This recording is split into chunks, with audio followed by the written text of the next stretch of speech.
Siksik sa aktibidad ang naging linggo ni Pangulong Ferdinand R. Marcos Jr. Kabilang dyan ang kanyang pagkilala sa mga kawani at lokal na opisyal at paglulunsad ng makabagong pasilidad hanggang sa personal na paglilingkod sa mga nangangailangan. Ang detalye sa report ni Kenneth Pasyente. Nagsimula ang linggo ni Pangulong Ferdinand R. Marcos Jr. sa kanyang pangunguna sa flag raising ceremony kasama ang mga opisyal at kawani ng Office of the President. Dito kinilala niya ang mga kawani ng OP sa tapat na pagtupad sa kanilang tungkulin sa pananatiling nakatuon sa trabaho sa kabila ng ingay politika at sa kanilang pagsisikap upang maisakatuparan ng mga programa at proyekto ng administrasyon na naglalayong mapabuti ang buhay ng bawat Pilipino. Dumalo rin ang Pangulo sa isang aktibidad kasama ang local leaders kung saan binigyang diin niya ang mahalagang papel ng mga lokal na pamahalaan sa pagpapatupad ng mga programa at sa pagtataguyod ng mabuting pamamahala. Pinasalamatan din niya ang mga dumalong opisyal para sa kanilang serbisyo publiko at patuloy na pakikipagtulungan sa pambansang pamahalaan.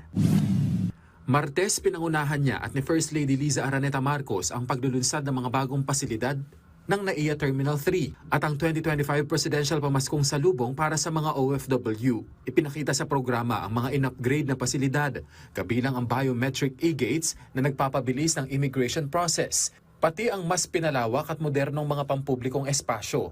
Personal ding sinalubong ng Pangulo at ng unang ginang ang mga nagbabalik bayang OFWs bilang pagkilala sa kanilang sakripisyo at ambag sa bansa.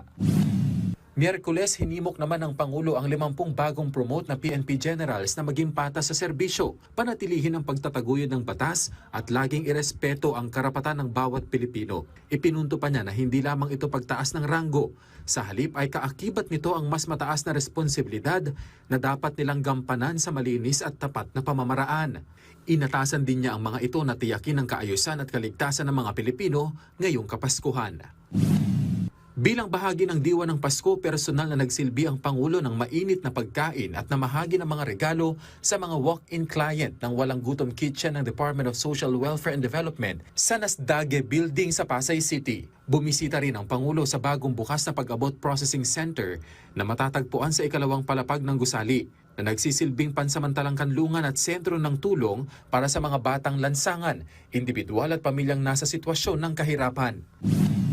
Huwebes, hinimok ng Pangulo na maglingkod ng may integridad at tapang ang mga bagong promote na general at flag officers ng Armed Forces of the Philippines. Binigyang diin ng Pangulo ang kahalagahan ng kanilang panunumpa bilang pagpapakita ng katapatan sa konstitusyon, serbisyo sa mamamayang Pilipino at pagmamahal sa bansa. Pinaalalahanan sila ng punong ehekutibo na ang bagong ranggo ay kaakibat ng mas mataas na responsibilidad. Kenneth Pasyente, para sa Pambansang TV, sa Bagong Pilipinas.